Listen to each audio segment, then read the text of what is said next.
I feel good, man. You know, like I said in the interview earlier, like I didn't need that, but I felt like I needed that. Those were the last words 31-year-old professional boxer Malik Birdsong would ever speak to the two gunmen who had just shot him twice and were now standing over him as he lay bleeding in his mother's driveway. Two men came out shooting and chased Malik as he ran for cover, then shot him again several times. It didn't matter that he'd turned his life around or that he was a champion. All that mattered was that these two gunmen, who were intimately familiar with Malik, wanted their pound of flesh and took it right in front of his mother. But before we understand how a rising boxing champion's life ended in a hail of gunfire on a quiet South Los Angeles street, we need to go back to where it all began, because the seeds of this tragedy were planted years before that fatal Sunday afternoon. Malik Roshan Birdsong entered this world on November 16, 1992, already fighting for his life. He was born a triplet, but he was the only one of the three who survived. His mother, Zonia, would later reflect on this, saying her baby was born to fight, though she couldn't have known at the time just how literal that statement would become, or how tragically it would end. Senseless. It's just senseless. It don't make sense to me. Growing up in the Gramercy Park neighborhood of South Central Los Angeles, specifically in an area known as the Baldwin Village, or more ominously, the Jungles, Malik was surrounded by the kind of environment that shapes young men in one of two directions, towards destruction or towards salvation. For Malik, the streets came first. By his own admission, he was no angel. He was a street fighter who resolved conflicts with his fists. The young man who would become King Malik was, by his mid to late teens, deeply entrenched in a world that most never escape. Court documents and police records would later identify him as an active member of the Black Peastone Gang, a Bloods-affiliated organization with deep roots in South Los Angeles. His gang name was Little Poppy, a name that reflected his connection to an older member known simply as Poppy. But then came the crossroads moment that would define the rest of his life. Malik chose the gym. He walked into the Wild Card Boxing Club and something clicked. The energy, the discipline, the channeled aggression, it spoke to something deep within him. He started training in 2013 at the age of 20, which is considered late in the boxing world, where most champions began as children. But Malik was a natural. He fought as an amateur from 2013 to 2015, racking up between 25 and 30 fights. Then, after a 2.5-year hiatus due to issues with his amateur boxing license, he made a critical decision. He was going to turn professional. On September 16, 2017, at the age of 24, Malik made his professional debut against Desmond Johnson in Newtown, North Dakota, securing a victory. Over the next 7 years, he would compile an impressive record of 15 wins, 1 loss, and 1 draw, with 10 of those victories coming by knockout.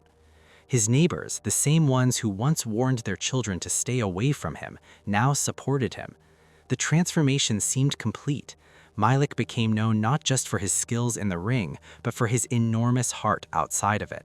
His aunt, Ramona McCardell, would later describe how anything he could do for anyone, he was so willing to do it. They'd have Thanksgiving dinner and he would pack up food to take to the homeless. He would give his tennis shoes away. His mother, Zonia, revealed a compassionate side of Malik that not many knew. He would pass out food and ask homeless people, "What size do you wear? Are you hungry?" And then he would sit with them and talk with them.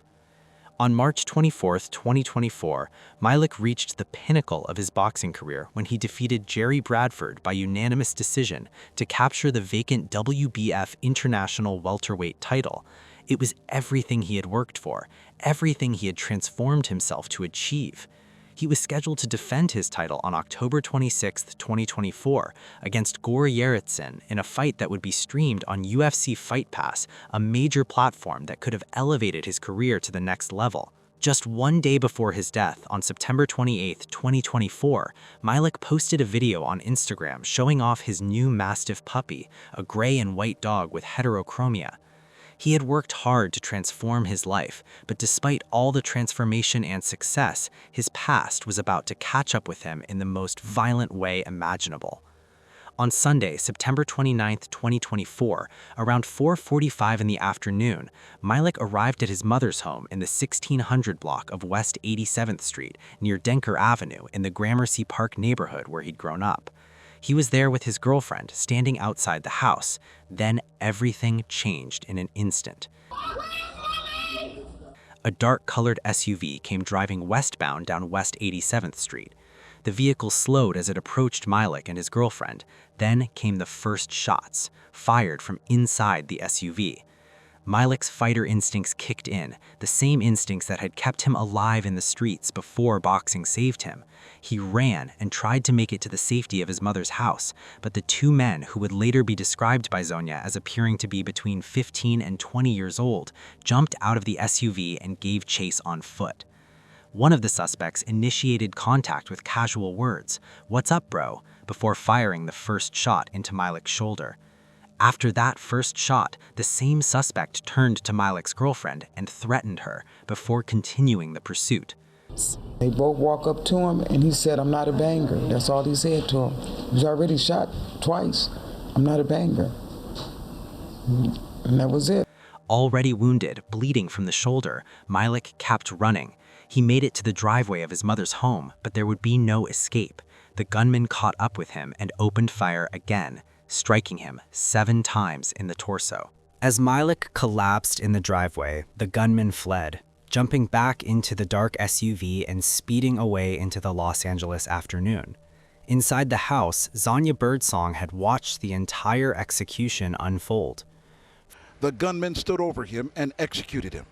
With her eyes closed, Zonia speaks to her precious boy. "I love you. I just love my baby. I love my baby." First responders arrived and rushed Malik to a nearby hospital, but the damage was too severe. He was pronounced dead shortly after arrival. The WBF International Welterweight Champion, the man who had been scheduled to fight on UFC Fight Pass in less than a month, was gone. Murdered my child in front of me. In front of me. Who does that? The Los Angeles Police Department immediately began investigating. They described it as a targeted attack, noting that 2 gunmen had exited the vehicle to pursue Birdsong on foot. Someone wanted Malik Birdsong dead, and they were willing to chase him down in broad daylight in front of his mother's home to make it happen. But why? Malik's family says he was not a gang member or a troublemaker. They say his passion was boxing and helping the less fortunate. Malik's family was adamant. He was not a gang member, not a troublemaker. They insisted his passion was boxing and helping others. His friend, known as 600, would later post a video addressing the tragedy. He said, "But here's where the story gets complicated, where we have to confront an uncomfortable truth about redemption and whether the past ever truly releases its grip.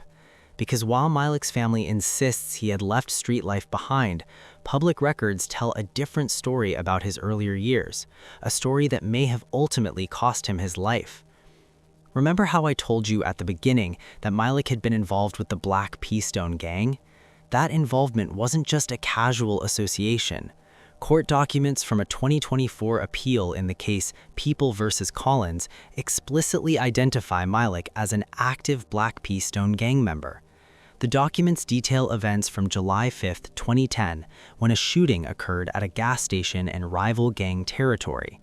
After the shooting, Malik, along with 2 other documented gang members, Dontrell Williams and Irving Holloway, transported the wounded Arturo Collins to Harbor UCLA Hospital. They were all wearing red clothing symbolic of Blood's affiliation, and police found a revolver in their vehicle. Malik was arrested in March 2012 in connection with this incident. Monitored jail calls involving him provided evidence in the subsequent murder trial of Arturo Collins. Additionally, in 2010, then California Attorney General Kamala Harris filed a civil gang injunction lawsuit against Black Keystone members, and Malik was named as an accessory to robbery. These weren't minor brushes with the law. These were serious incidents that placed Malik firmly within the gang structure. But, and this is crucial, there is no evidence of any criminal activity after 2012. There were no arrests, convictions, or anything that suggests Malik didn't genuinely walk away from that life when he chose boxing over the streets. His family's insistence that he had changed appears to be completely accurate. The problem is that in the world he came from, your past doesn't care about your redemption. The Los Angeles Police Department's investigation into Malik Birdsong's murder has not yielded a lot of success, but official records reveal that an arrest has been made, but the LAPD has not released any details about suspects, charges, or connections to the crime. This silence is telling. In Los Angeles, where gun violence claims hundreds of lives each year, homicide clearance rates hover around 50 to 60%. Cases go cold not because detectives don't care, because witnesses refuse to talk, because evidence is scarce. After all, the code of the streets makes solving these crimes nearly impossible. Even when arrests are made, getting convictions requires witnesses willing to testify, and in neighborhoods where retaliation is swift and brutal, that's asking people to risk their lives. The boxing community mourned Malik's death intensely. His manager and trainers at Sweet Science Boxing Gym in Hawthorne described him as someone whose smile was as bright as his future. His scheduled fight for October 26th was canceled, a fight that would have been his breakout moment on a major streaming platform.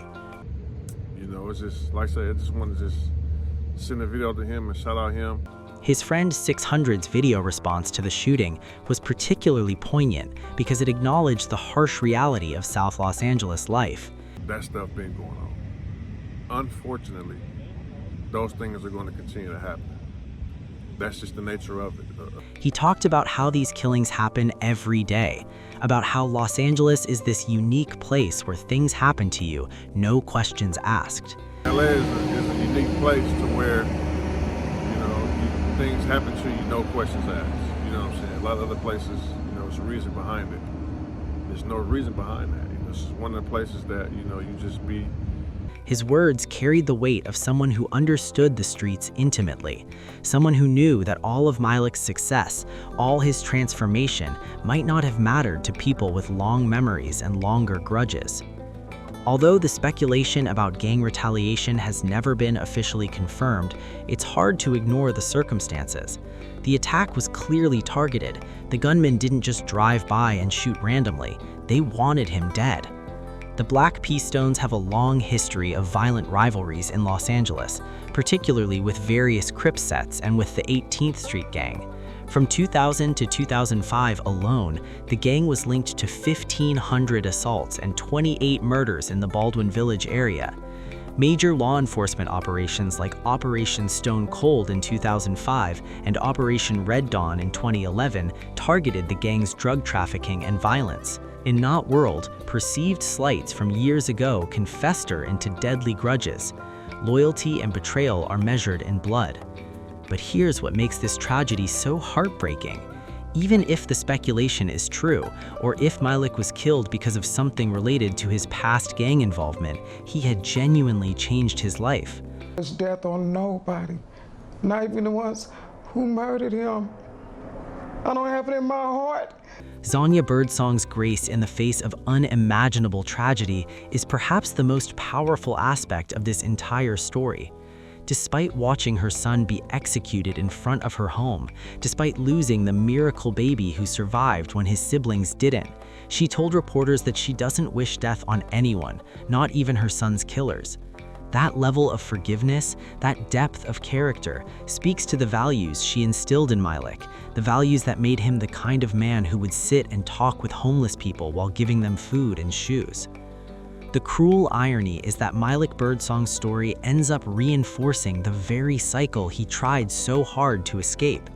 Young men in South Los Angeles looking for a way out will hear about King Malik, and some of them will see not a success story, but a cautionary tale about how even success can't protect you from the streets.